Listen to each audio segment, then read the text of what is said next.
pare, kwento ko lang sa iyo kung paano namin natagpuan ang paraisong lugar na to. Umaga pa lang nag-asikaso na kami ni Jenna dahil sobrang excited daw siya. Aya, tignan nyo naman siya, oh. Excited?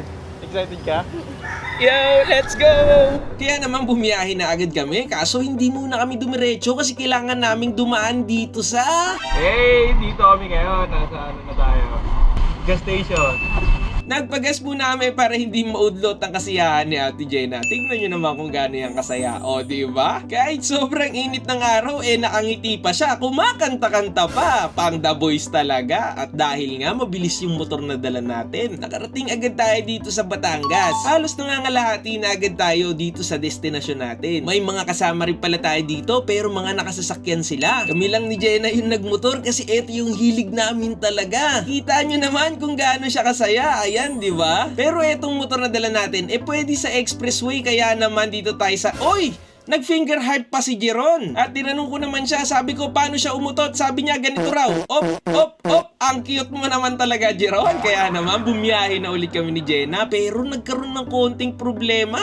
Naangiti pa rin siya kahit kaming dalawa, naliligaw na pala. Naka-Google Map naman kami dito, kaso nag-iiba-iba yung direksyon na tinuturo niya. Pero imbis na ma-stress kami ni Jenna, dinaan na lang namin sa kanta kahit hindi naman kami nagkakarinigan talaga. Wala kasi kaming intercom. Oy, hindi ako nagpaparinig pero baka naman. Joke lang po. Maganda rin kasi na meron tayong mic na ginagamit sa helmet natin para kapag may malalayo tayong biyaheng ganito, makakapagkwentuhan pa rin tayo sa angkas natin. Tulad nito, natatakot na ako dahil paunti ng paunti yung mga sasakyan na nakikita natin. At tuluyan na nga tayong napunta dito sa kagubatan at lalo kong kinabahan. Kasi dapat dagat yung ating pupuntahan, pero bakit nandito tayo sa maraming damuhan? Kinakabahan na nga kaming dalawa dyan, pero buti na lang meron kaming nadaan ng isang bayan. Dito na rin kami naghanap ng aming matatanungan at tama nga lang daw yung aming sinusundan. Mabagal lang din talaga yung signal dito sa Batangas, kaya naman naguguluhan yung Google Map natin at iba-iba yung tinuturong daan. Nandito na nga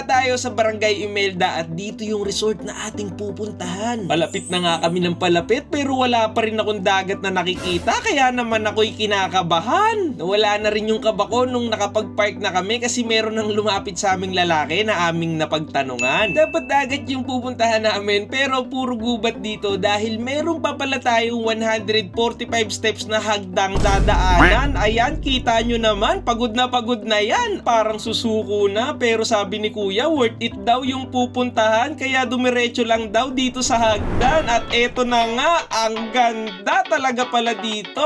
The BH Project nga pala yung pangalan ng lugar na to. Sobrang layo sa Kabiasnan pero sobrang worth it puntahan ng lugar na to. Ayan. Kaya si Jenna, imbis na magpahinga, niyaya niya muna ako. Mag-ikot-ikot daw muna. Nagpalit na ng damit si Ate Jenna at nagpa-cute na sa camera. Dito rin namin nakilala si Brownie. Nung una, akala namin masungit siya pero ang bait niya pala. Sobrang ganda rin pala ng mga dagat dito. Buhay na buhay yung mga corals kaya kung mahilig ang mag-diving, worth it puntahan talaga. Kitang-kita niyo naman kung gaano siya kasaya, di ba? Kahit sobrang init, panay ang pa-cute niya sa camera. At habang inaantay yung iba naming kasama, nag-model-model muna si Ate Jenna. Pumuesto siya dito sa tapat ng swimming pool na sobra ring ganda talaga. Napaposing-posing pa si Ate Jenna at akala mo naman, ay, nahiya naman pala siya. Nakarating na nga yung iba nating mga kasama at nagsimula na silang lumangoy at magkantahan na. Nandito rin pala si Mr. Joshua at tinanong ko siya kung sino yung pinakamatapang na taong kilala niya. Tinuro niya naman si Alamat na katabi niya. Ang sama ng tingin ni Alamat. Kaya naman yung video, kinat ko na. Pero kahit nakakatakot siya, ang sarap niya magluto ng apritada. Michado ba yan? Pero kahit anong luto yan, sobrang sarap talaga. Hindi mo aakalain na ang nagluto niyan parang nanggugulpe sa iskinita. At hindi nga namin alam na itong lugar na napuntahan namin bungad pa lang pala. Sobrang lawak ng resort na to kaya kapag inikot mo, nakakapagod talaga. Kaya bago lumipat sa ibang area, dito muna kami sa swimming pool magpapahinga. Oy, akala mo ba magpapahinga? Bakit may pagyakap pa? Akala mo naman hindi nag-aaway talaga. At habang nag-iikot sa resort para hanapin yung iba naming kasama, nagulat na lang ako dahil ako'y pawis na pala. Sobrang lawak kasi talaga netong resort. Tingnan nyo naman kung saan kami titira. At nakita na namin yung iba naming kasama.